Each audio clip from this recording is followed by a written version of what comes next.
मोला ये बोले बर बोलेगी से कि कलाकार मन के साथ अन्याय नहीं हुआ दन मित व्ययता के अर्थ नहीं कि हम काकरो पेट काटा था। हाँ, मैं कहत रहे हूँ वही बात ला, मैं कहत रहे हूँ कहूँ यहू सरकार है तो हमारे कलाकार छत्तीसगढ़िया कलाकार मतलब भात खौत नहीं समझे ना। मोर ही सवाल रही से कि जौन पहले अब तक चले आते रही से कि छत्तीसगढ़िया कलाकार मन तो भात खौआ है कार्यक्रम। यहाँ बहुत बढ़िया बोला आप, मैं आपके प्रणाम करत हूँ माता पिता ला, बहुत बढ़िया बात बोला भात खौआ। आप यकीन मानो मोर रोंगटा खड़े हो जाते हैं। अभी मैं आज मोर 12वां प्रोग्राम है, 11 प्रोग्राम में गए हूं मैं।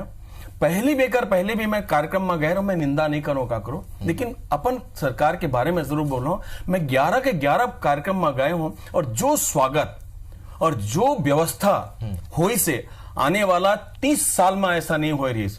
आप ला शायद जान के आश्चर्य हुई कि दिलीप षडंगी आते करके गांव में एक आदमी अपन घर में एसी लगवा ले रही।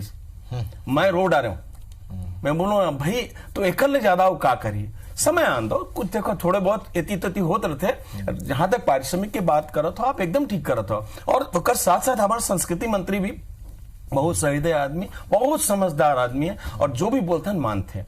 तो अभी तो शुरू हुई से हमें आपकी बात ला जोन बात है कलाकार